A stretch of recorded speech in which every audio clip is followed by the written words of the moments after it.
The title that I have fixed for you, you see it, Work for Islam in 21st Century Situations. Some necessary insights. একবিংশ শতাব্দীতে please একবিংশ শতাব্দীতে আমরা ইসলামের জন্য কিভাবে কাজ করব। Look, I didn't use the word Islamic movement. Instead, অবশ্যই ইসলামিক মুভমেন্ট কথাটা নিয়ে আমার কোনো রকম অ্যালার্জি নেই। কিছু কিছু লোকের কিন্তু ইদানিং খুব অ্যালার্জি দেখা যায়, ইসলামিক মুভমেন্ট বলা যাবে না, তাহলে কি বলতে হবে? God knows better. Work for Islam, this is broad aspect in 21st century. কিছু নেসেসারি বিষয় নিয়ে আমি কথা বলবো। Things are very radical, still I say it, you will be just stunned and may be shocked, but let me put it clear. For time constraint, I will just go through very quickly. I will focus on three things: philosophical basis, working policies, and organizational strategies. Philosophical basis of work for Islam. Philosophical basis of what? Philosophical basis of work for Islam in this 21st century. Today's theoretical problem is not basically theological problem. It's conceptual. For hundreds of years, the clash between ideologies and civilizations was rooted, based, or dominated by religion, theology. But now it has been shifted in concepts, in philosophy. এটা বলবেন না যে আপনি তো ফিলসফির লোক, আপনি ফিলসফিকে highlight করছেন, ইকোনমিক্সের লোক ইকোনমিক্সে হাইলাইট করবে। নো, আপনারা যদি চিন্তা করে দেখেন যে theology is not a problem, concept is the problem. আমরা মনে করি যে concepts are okay, Islam is everything, code of life, and let us implement it. এটা আমি একসময় মনে করেছি। ট্রেডিশনাল মুভমেন্টে আমরা তখন শরিক ছিলাম in my all of my life actually.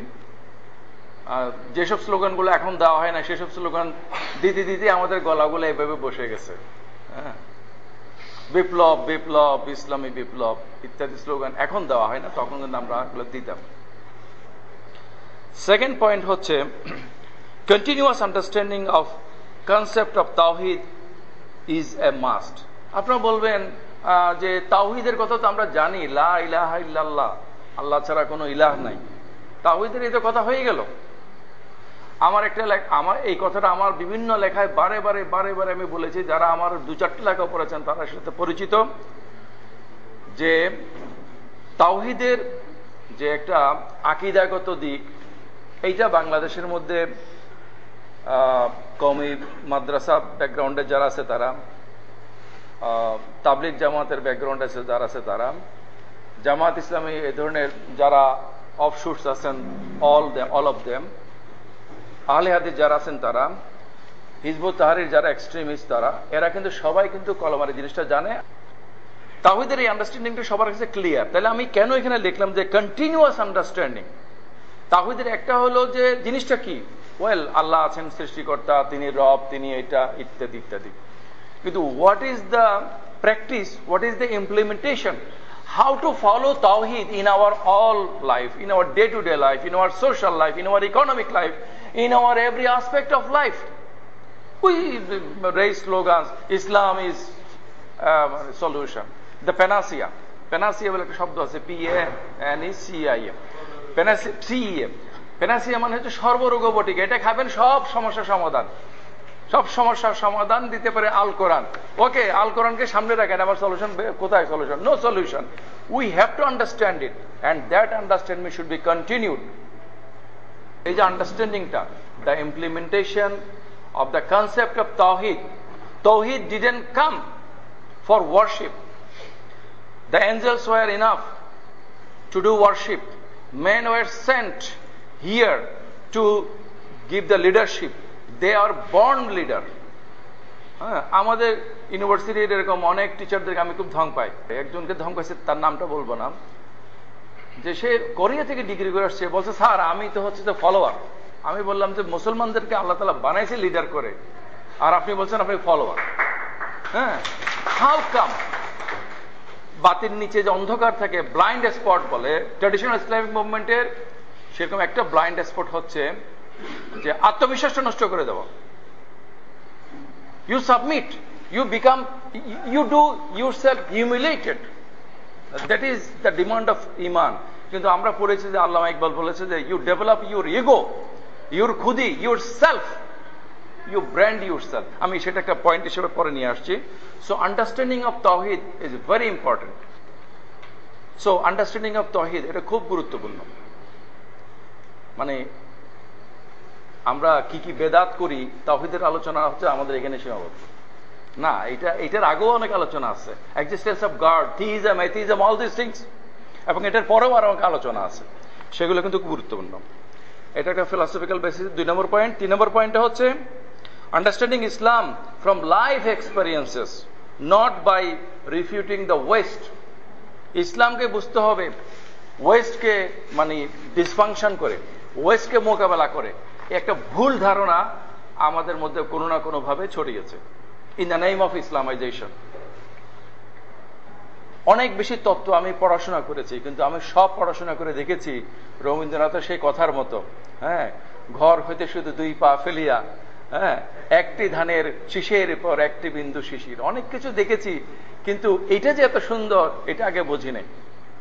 Your life experience, the rising of the sun, setting of the sun, all this years, মাটি পাতা সবকিছু আপনার ব্যক্তি অভিজ্ঞতায়, যে কোনো ব্যক্তির যে কোনো লেভেলের জ্ঞান অর্জনের জন্য তার ব্যক্তি অভিজ্ঞতায় যথেষ্ট।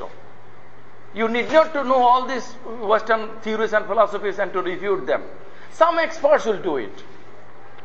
সবাইকে এক্সপার্ট হয়ে যাবে, সবাইকে এগুলো করে আসতে হবে, এই ধরনের কোনো না কোনো ভাবে একটা মানে ধারণা প্রতিষ্ঠিত হয়ে আছে। No, the philosophy that you base your life from your experience, life experience, day to day life. Don't run behind the theories যে আমি তো বোধহয় ওই থিওরি জানি না, আমার বোধহয় অনেক কিছু কম জানা হলো, আমি বোধহয় নাখান্দা বান্দা, আমি পারবো না। এটা ঠিক না। ওই যে সে মাঝির গল্পের মতো, মাঝিকে বলছে সাহেব যে তুমি এটা জানো, জানি না, ওটা জানো, জানি না। প্রতিটা না জানার জন্য কিছু কিছু তার বাদ দিতে বাদ দিতে মাঝির 12 আনায় বাদ গেছে। এরপরে ঝড় উঠছে, আপনারা গল্পটা জানেন। মাঝি বলছে যে সাহেব তুমি কি সাঁতার জানো? বলে যে না সেটা জানি না। বলে যে তোমার তো 16 আনায় মিছা।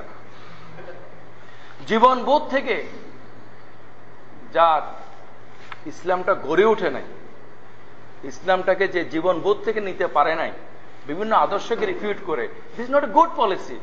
সেই যে কাদিয়ানি, যে গোলাম মোহাম্মদ কাদিয়ানি বলো, ওই যে 19-এর সংখ্যা বের করছিল রশিদ খলিফা, তারপরে ওই যে তুরস্কের যে হারুন ইয়াহিয়া, এরকম ভালো ভালো অনেক লোকেরা আছে যারা ছিল খুব ভালো তার্কিক। তারা বিরোধীদেরকে, ইসলাম বিরোধীদেরকে হটাইছে, রিফিউট করছে, কিন্তু এক পর্যায়ে তারা ডেভিয়েটেড হয়েছে, বিকজ তাদের আন্ডারস্ট্যান্ডিং এর প্রবলেম ছিল। আমি তো জ্ঞান তত্ত্ব পড়াই ফিলসফিতে। জ্ঞানের মূল জিনিসটা হচ্ছে যে আন্ডারস্ট্যান্ডিং। ইউ সার্চ, জাস্ট আপনারা যদি একটু যদি আগ্রহী হন, আপনারা আশ্চর্য হয়ে যাবেন। যে কোনো একটা গুগলে সার্চ করে বলেন, একটা বই নিয়ে বলেন, একটা আর্টিকেল নিয়ে বলেন, anything of contemporary epistemology, theory of knowledge, and give search the word belief, the most frequently word belief. এই যে আমি আপনাকে দেখছি, এপিস্টেমোলজিটা বলবে এটাও একটা বিলিফ, এটা হলো এক্সপেরিয়েন্স বিলিফ, এম্পেরিক্যাল বিলিফ বলা হয়, the term is. So your belief, your understanding is more important than all this refutation, all these theory kopchano ityadi. Okay? আচ্ছা, 2 নম্বর যেটা বিষয় সেটা হচ্ছে যে ওয়ার্কিং পলিসি। ওয়ার্কিং পলিসির মধ্যে আমি আপনাদের যেটা বলবো, look through humanitarian lenses, eyes, not through Islamic prism. Don't try to Islamize all these things. আমি কয়েকদিন আগে আমার মেয়ে ছোটটাকে ড্রেস করে বলছি যে তুমি যখন কারোর কাছে সত্য কথা বলো, you need not to say যে কোরআনে বলেছে, হাদিসে বলেছে, ইসলাম সত্য কথা বলতে বলেছে, আল্লাহ বলেছে, এই জন্য আমি সত্য কথা বলছি। তোমার সত্য কথাটা বলাটা ইসলামিক হওয়ার জন্য যথেষ্ট। You know the difference between ইবাদত এন্ড মুআমালাত। সো কথাটা আসছিল অন্য একটা রেফারেন্সে, তাদের সাথে আলোচনাতে নারী অধিকারের আলোচনাটা করতে গিয়ে নারীরা রাষ্ট্রপ্রধান হতে পারবে কিনা, শাসনতান্ত্রিক কাজে অংশগ্রহণ করতে পারবে কিনা, সেই নিয়ে ইসলামী রাষ্ট্র প্রসঙ্গে কিছু আলোচনা আসছিল, প্রাসঙ্গিক আলোচনা। যে ইসলামী রাষ্ট্র কাজে ইসলামী হইলেই ইসলামী হইল, এটা নামের মধ্যে ইসলামী হওয়াটা দরকার নাই, বিকজ ইট ইজ মুআমালাত, ইট ইজ নট ইবাদত। ইবাদতের জন্য হচ্ছে যে the structure and the intention, everything must be intact. আর মুআমালাতের বিষয় হচ্ছে ইউর ইন্টেনশন ইজ এনাফ। এটা আপনারা সবাই অনেক ভালো, আমার চেয়ে অনেক বেশি জানেন, কিন্তু জানা জিনিস অনেক সময় স্মরণ করাই দিতে হয় যাতে যাতে এটা মনে পড়ে। So don't use Islamic prism, humanitarian হোক। কামরুজ্জামান ভাই আমাকে বলেছিলেন যে, বলছে দেখেন আমাদের করণ, কে জানি একটা আমাদের বলছে, যে আমাদের কিনা, আমাদের করণ এমন হয়েছে যে এটা হচ্ছে জরুরি মিলিটারি সরকার আসার পরে, যে দাফন কাফনের জন্য সহযোগিতা করার জন্য সুপারিশ করছি, আমাকে জিজ্ঞেস করছে লোকটাকে আমাদের ছিল কিনা। বুঝছেন, এটা একটা এক্সট্রিম উদাহরণ, বা উনি বলেছেন, না হলে তোমার মতো লোক বলতেন না, কিন্তু আনফর্চুনেটলি এটা কিন্তু বিরাজ করে আমাদের আচরণ থেকে শুরু করে সবকিছুর ব্যাপারে। আমরা খুঁজি ইসলামিক কিনা। You be humanitarian, you be truthful, you be just, it is Islamic, nothing more. আরেকটা হলো যে ইসলামের জন্য যারা কাজ করে তাদের পলিসির মধ্যে থাকে যে we are the saviours, we are the person who give salvation to the people. আমরা লোকদেরকে উদ্ধার করতেছি, তাদেরকে মানে আমরা তাসকিয়া করতেছি এবং তাদেরকে আমরা উদ্ধার করতেছি। এই ধরনের একটা কিন্তু কাইন্ড অফ সুপিরিয়রিটি কমপ্লেক্সিটি কাজ করে, এবং এটা মানুষ যখন প্রকাশ করে তাও ভালো, প্রকাশ না করলে এটা একটা কৃত্রিম বিনয় সৃষ্টি করে এবং খুবই ডিসগাস্টিং জিনিস। আপনার ভিতরে কি আছে সেটা কিন্তু প্রকাশিত হয়ে পড়বে। আমাদের মধ্যে যদি মানবতা বোধ থাকে, মানুষ হিসেবে মানুষকে সম্মান করার যদি মেন্টালিটি থাকে, এটা আমাদের আচরণের মধ্যে প্রকাশ পাবে। হ্যাঁ, আমাদের চিটাঙ্গের হুজুরেরা খুব বিনয় দেখায় ওয়াজের মধ্যে, মানে এই এটার সাথে আমি খুব পরিচিত, এবং ইসলামের জন্য কাজ করে। তারাও কিন্তু এক ধরনের মানে প্রিস্ট লাইক ইউনো সামথিং, যে এক ধরনের তাদের একটা মানে যে আমরা হচ্ছে যে ভালো, ওরা হচ্ছে খারাপ, এখন আমরা ওদেরকে উদ্ধার করতে আসছি। এভাবে কিন্তু আসলে মানুষের মন জয় করা যায় না, এবং this is not A policy. 3 নম্বর বলবো ডিসকার্ড সেলফ হিউমিলেশন, যেটা একটু আগে বলেছি। ব্র্যান্ডিং করুন, নিজেকে ব্র্যান্ডিং করুন। আল্লাহ তাআলা কোরআন শরীফে বলেছেন, অনেক জায়গাতে বলেছেন যে আমি কোনো কিছুকে বৃথা সৃষ্টি করিনি। তার মানে হচ্ছে যে এখানে নিজেকে যিনি সবচেয়ে জুনিয়র মনে করছেন যে আমি কিছুই না, এখানে দিয়া স্যার আছেন, অমুক স্যার আছেন, তমুক স্যার আছেন, বা ইত্যাদি ইত্যাদি। প্রত্যেকটা মানুষকে আল্লাহ তাআলা বিশেষ একটা উদ্দেশ্য তৈরি করেছেন। আপনি আমার মতো হওয়া দরকার কি? আপনি আপনার মতো হন। আপনি আপনার ভিতরের যে ব্যাপারটা সেটাকে খুঁজে বের করুন এবং আপনার মতো হন, এবং সেটাকে আপনি ক্লেম করুন। কালেমাটা ক্লেম করতে হয়। অথচ আমরা হচ্ছে আমি কিছুই না, ওই আমাদের যে ক্লাসিক্যাল লেখকরা লেখে আরজ গুজার নাখান্দা, আমি কিছুই না, লেখছি আর কি কোনো মতে। আপনি যেটা বুঝছেন সেটা আপনি বলবেন না কেন? হ্যাঁ, ওই সময়ের জন্য হয়তো কালচারালি সেটা হয়তো ঠিকই ছিল, বর্তমান সময়ের জন্য কিন্তু ঠিক না। আপনি যেটা বুঝছেন, আপনি যেটা সঠিক মনে করছেন সেটা আপনি দাবি করবেন। যেটা আপনি বুঝেন নাই, সঠিক মনে করেন, সেটা আপনি জানার চেষ্টা করেন, সেটা হয়তো আপনি দাবিও করবেন না। এরপরে যে পয়েন্টটা, এটা খুবই startling. You see, more thinking, less reading. No to bookishness but learning. Learning continued, bookishness বাদ দিতে হবে। More thinking, less reading. ওই যে আমি এই মাসে 10টা বই পড়বো, আরে বাবা রে বাবা, এইটা কিন্তু একদম খুবই খারাপ পলিসি। এটা স্টুডেন্টরা সাধারণত এগুলো করেটরে পাস টাস করার জন্য বা বিভিন্ন বইয়ের জন্য, কিছু লোকেরা বলে আমি ওই বইটা পড়ছি। আমাদের আনফর্চুনেটলি এরকম হয়ে গেছে যে বিসিএস পরীক্ষা, অমুক পরীক্ষা, তমুক পরীক্ষাতে অমুক কি জানি বইয়ের নাম, পোলাপান সব মুখস্থ, বইটা চেহারাও দেখেন, বইটা কি রঙে সেটাও করতে পারবে না। এমন একটা ফাঁকিবাজি এখানের মধ্যে চলছে। আমাদের সিস্টেমের কারণেই হয়তো আমাদের মধ্যে এটা হয়েছে। I would suggest you less reading. আমি বললাম, আমরা শুরুতে বলছিলাম যে কথাবার্তা বলতে খুব radical. He didn't expect that I'll be talking like this one. Less reading, more thinking. তবে এটা হতে পারে যে আপনি অনেক বেশি চিন্তা করবেন, পড়াশোনাটা চালিয়ে যান, কিন্তু চিন্তাটা তার চেয়ে বেশি চালান। দ্য কানেক্টিং, এই যে ফিকা বলা হয়, ফিকা মাইয়ুরিদিল্লাহু বিহি খাইরান ইউফাক্কিহু ফিদ্দীন, তাই না? এবং এই কথাটা রাসূল যখন বলে, তখনও কিন্তু আমরা ফিকা বলতে যা বোঝে সেগুলো ডেভেলপ করেন। ইফাক্কিহু ফিদ্দীন মানে দ্বীনের গভীর জ্ঞান। একজন মুহাদ্দিসের কাছে সব কালেকশনগুলো থাকে, কিন্তু একজন ফকি হচ্ছে সে যে কানেক্ট করতে পারে। সো কানেক্ট করাটাই হচ্ছে নলেজ। সব জিনিসগুলো আছে, কিন্তু সেগুলো কানেক্ট করাটা। আমি আমাদের ইউনিভার্সিটিতে ফাইন আর্টস ডিপার্টমেন্টের একজনকে জিজ্ঞেস করলাম যে আপনাদের ছবি আঁকেন, এগুলো কি কোত্থেকে আঁকবেন? এগুলো তো আগে ছিল না, এগুলো তো খুবই ক্রিয়েটিভ জিনিস। সে আমাকে বলে যে আপনি কেন মনে করছেন যে এটা ক্রিয়েটিভ? এগুলো তো সব নেচারের মধ্যে আছে, কিন্তু আমি তো দেখি না। বলছে দেখেন, যে বর্ণমালা পড়তে পারে না সে যেমন কতগুলো আঁকিবুকি দেখবে, কিন্তু যে পড়তে পারে সেখান থেকে মিনিং দেখবে। তেমনি আপনি বুঝতেছেন না বলে সব তো নেচারের মধ্যে আছে। আমরা কি করি? আমরা এগুলোকে কানেক্ট করি এবং এক জায়গাতে সেগুলোকে আমরা ক্যানভাসের মধ্যে নিয়ে আসি। সো থিঙ্ক, কিভাবে থিঙ্ক করবেন এটা কোনো ভাব নাই, এটা আপনি যেভাবে মনে করেন সেভাবেই করবেন। এরপরে আমি যে কথাগুলো বলবো অর্গানাইজেশনাল স্ট্র্যাটেজি সম্পর্কে, এটা আমি ধারণা করছি যে আপনারা এক ধরনের অর্গানাইজেশনাল সিস্টেমের মধ্যে আছেন। আই ওয়াজ আর্লিয়ার, কিন্তু তার সাথে সেটা কনফ্লিক্ট করবে হয়তো অনেক বিষয়ে।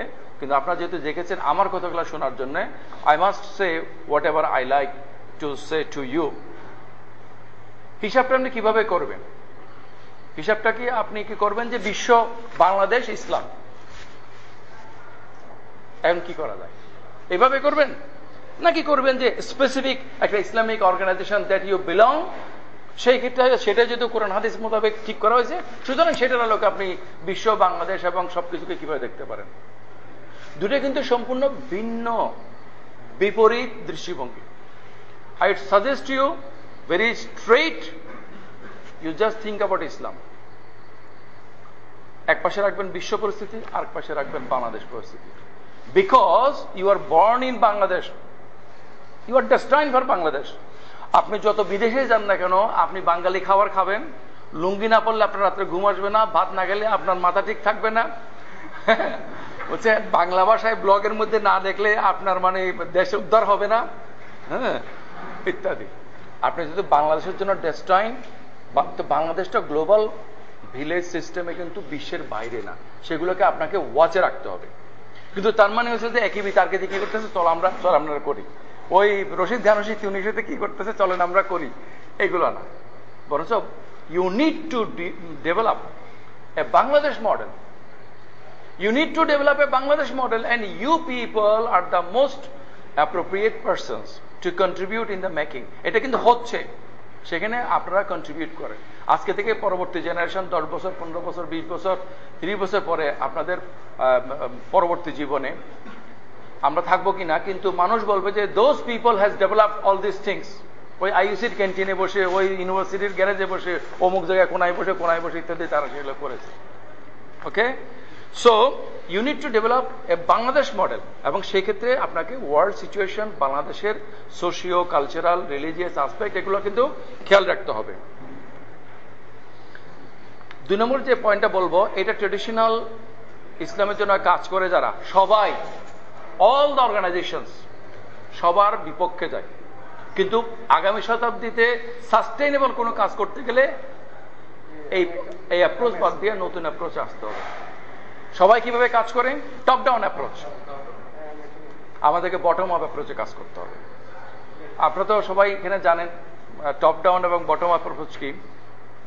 মনে করেন যে রাষ্ট্রীয় ক্ষমতা ঠিক হয়ে গেলে সাহিত্য, সংস্কৃতি, সমাজ, ধর্ম সব ঠিক হয়ে যাবে। এটা হচ্ছে যে একটা ওই যে মার্কসিস্ট দৃষ্টিভঙ্গি।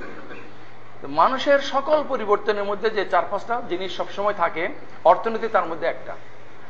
এখন তাতে করে তারা ধরে নিছে যে অর্থনীতি মানে ইকোনমি, মানে অর্থাৎ ইকোনমিও তারা বলে না একজাক্টলি, তারা বলে যে কি একটা মানে উৎপাদন সম্পর্ক, প্রোডাকশন রিলেশন। এইটাই হচ্ছে যে দিস ইজ দা ফ্যাক্টর। হ্যাঁ, এখন ধরেন আমি বেঁচে থাকার জন্য আমার হার্টও দরকার, লাংও দরকার, কিডনি, অনেকগুলো অর্গান ফাংশন করার দরকার আছে। হ্যাঁ, কিন্তু এর মানে এই নয় যে heart is the factor that I am alive. এখানে আরো কিছু বৃহত্তর জিনিস আছে।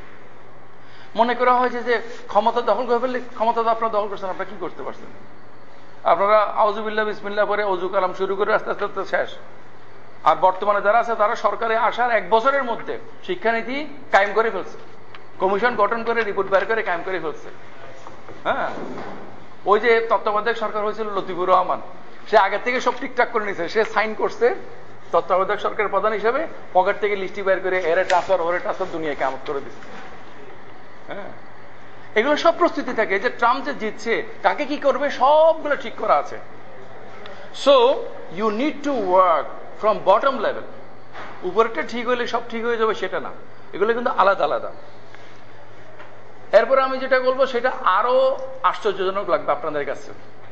এতদিন মনে হচ্ছে না আমরা সোসাইটি থেকে স্টেটের দিকে যাব, না, সোসাইটি এবং স্টেট দুটো আলাদা।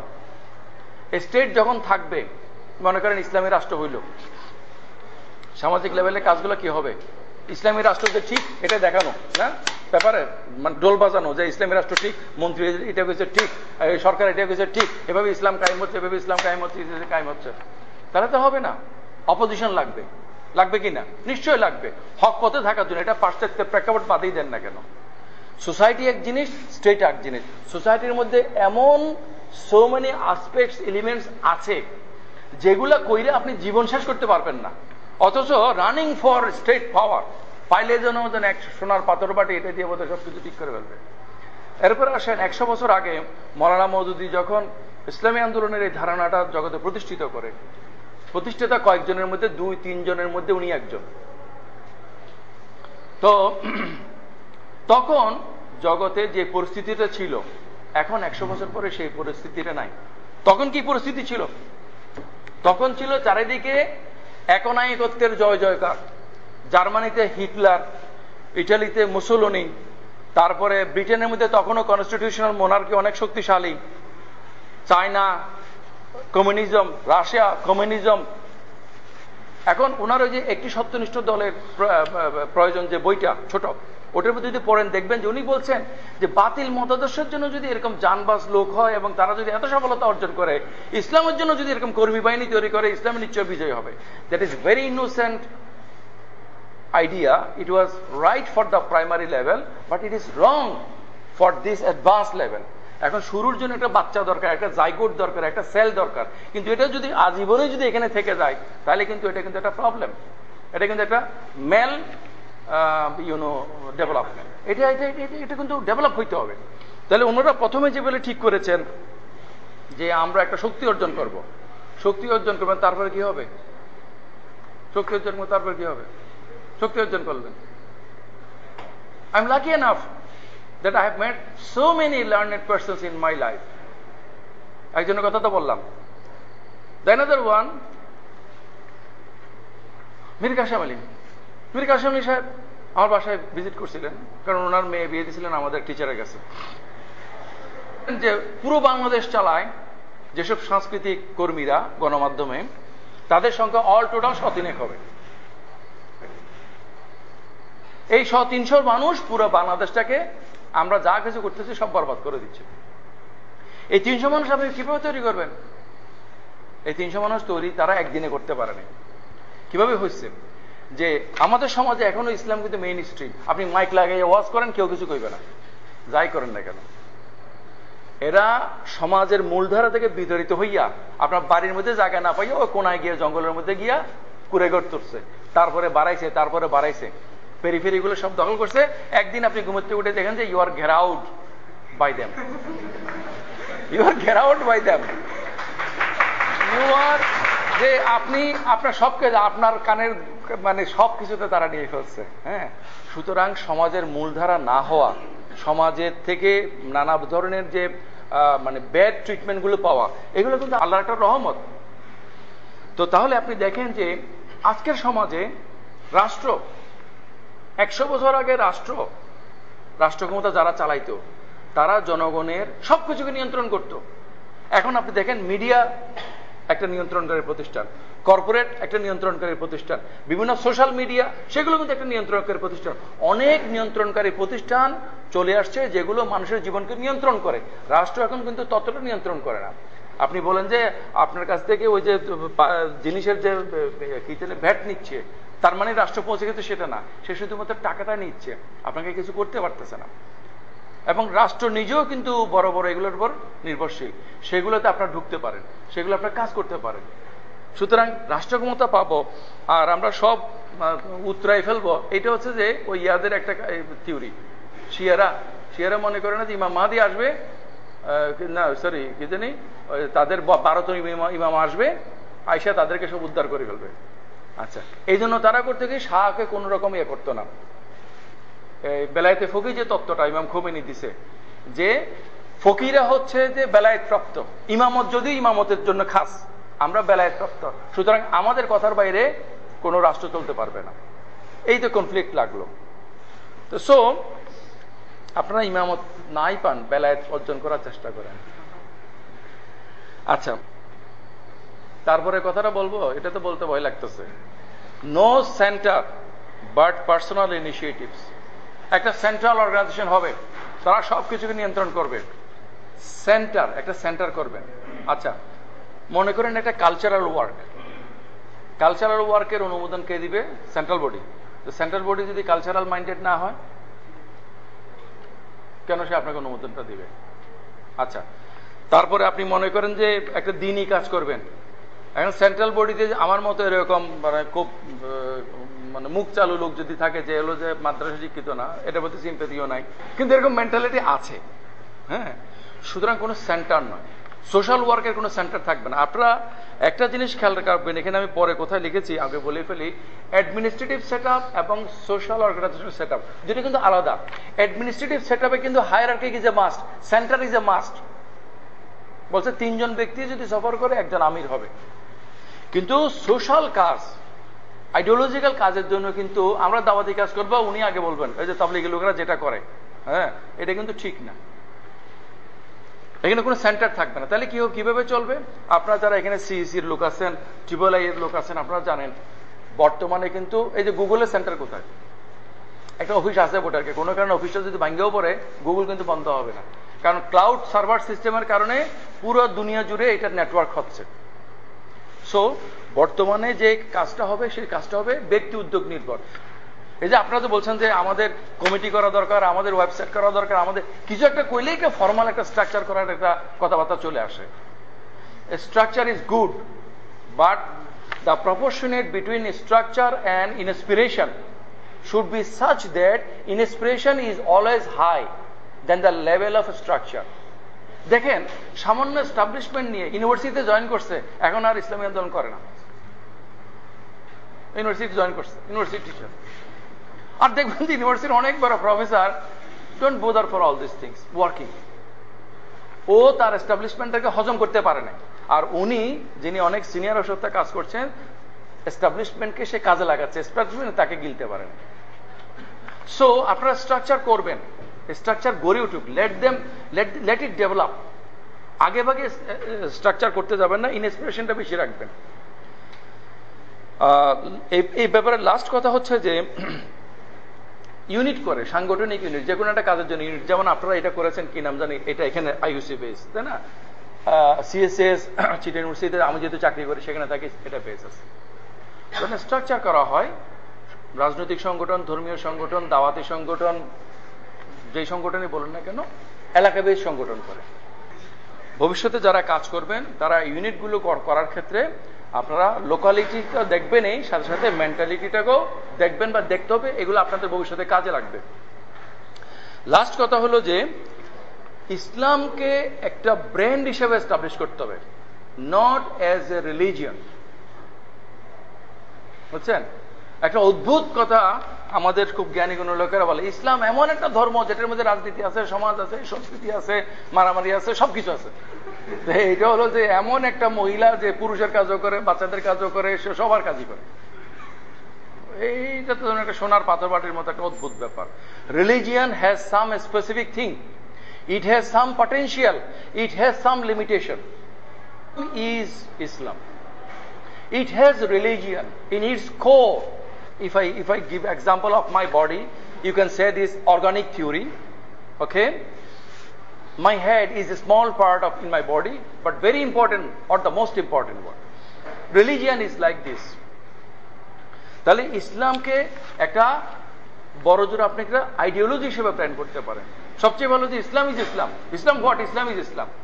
মনে করেন শরিয়ার যারা পক্ষে বা বিপক্ষে, বাংলাদেশে অথবা বিদেশে, শরিয়ার ইসলামিক লিখতে হয় না, শরিয়া বললেই বোঝায় যে ইসলামিক শরিয়া। এটা কিন্তু সবাই বুঝে ফেলছে। যেমন ভারতীয় একটা শব্দ হলো গুরু, হ্যাঁ, ইউর ড্রপ বক্স গুরু, গুরু গুরু শব্দটা কিন্তু ইংরেজি ডিকশনারিতে এখন ছাপানো হয়ে গেছে।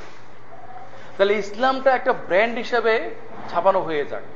হ্যাঁ, আমি সাদি হামিদের একটা বই আমরা ইন্ডিয়া থেকে আনাইছি অনেক কষ্ট করে, আমি ভাবছিলাম যে এটা সাথে করে নিয়ে আসবো, খেয়াল ছিল না। বইটার নাম হচ্ছে ইসলামিক এক্সেপশনালিজম। ইসলামিক এক্সেপশনালিজম, আপনার ইউটিউবে এটার পরে উনি অনেক আলোচনাও করছে। ব্রুকিংস ইনস্টিটিউট নামে একটা ইনস্টিটিউট আছে, সেখানকার উনি রিসার্চ ফেলো। ওকে, এখন সাদি হামিদ যদি ইফনের লোক হইতো, সাদি হামিদকে এতজন ডাকতো আলোচনার জন্য? তারেক রহমান যদি ইখওয়ানের মেম্বার হইতো, ওনার নানার যে দল, তাহলে তারেক রহমানের এই ইন্টেলেকচুয়াল অ্যাকসেপ্টেবিলিটিটা হতো না। এভাবে আপনি যদি আরো যাদের নাম বলেন তারা, আর আপনারা কি চান? সবাইকে সিল লাগানোর জন্য। আমার খুব আফসোস হয় এই কথাগুলো বললে, আপনারা বলবেন যে আপনাদের কোনো সংগঠনের বিরুদ্ধে আমি বলেছি। তো যাই হোক, আমি যেটা বলতে চাচ্ছিলাম সেটা হচ্ছে যে সবাইকে ব্র্যান্ড করবেন না। এই কথাটা সাদি হামিদের প্রসঙ্গে আসছে। Islamic exceptionalism, brand Islam as Islam. Okay, it has religion, it has politics, it has culture, it has all important aspects of life. এখন আপনি ইসলামের জন্য কাজ করবেন, আপনি যখন কালচারের কাজ করবেন, আপনি কালচারই করবেন, আপনি আর কোনো কিছু করবেন না। বাকিগুলো থেকে আপনি অন্তরে সমর্থন করবেন। যারা রাজনীতি করবে তারা ফুল টাইম রাজনীতি করবে। যে রাজনীতি করবে মিছিলে বক্তৃতা দিয়া সভ্যজারিতে আলোচনা পেশ করা, এত সুপার হিউম্যান কেউ হয় না। তাতে কি হয়? তালে গুলে কাজটাই হ্যাম্পার হয়। এনিওয়ে, তাহলে ইসলামকে যদি আপনারা একটা ব্র্যান্ড হিসেবে উপস্থাপন করতে পারেন, এটা তো নিশ্চিত যে Islam will prevail and it will be the ideology of the 21st century. এটা নিশ্চিত। But what you are contributing, your part, take your part. আপনারা সবাই কিন্তু নিজের একটা পটেনশিয়ালিটি খুঁজে নেবেন। বাংলাদেশের যেমন একটা স্পেসিফিসিটি দরকার, বাংলাদেশ মডেল দরকার, আপনার কাজেরও কিন্তু একটা ক্ষেত্র নির্বাচন করতে হবে। আমি ইসলামের কাজ করবো, দায়িত্বশীলরা যা বলে আপনাকে দিয়ে আমি গ্যারান্টি দিতে পারি কোনো কাজ হবে না। একটা কাজ হবে যে আপনি একটা ভালো কাজে লেগে থাকছেন, অন্তত গুনার কাজে লিপ্ত হন নাই, এইটুকু একটা ভালো কাজ, আর কিছু হবে না।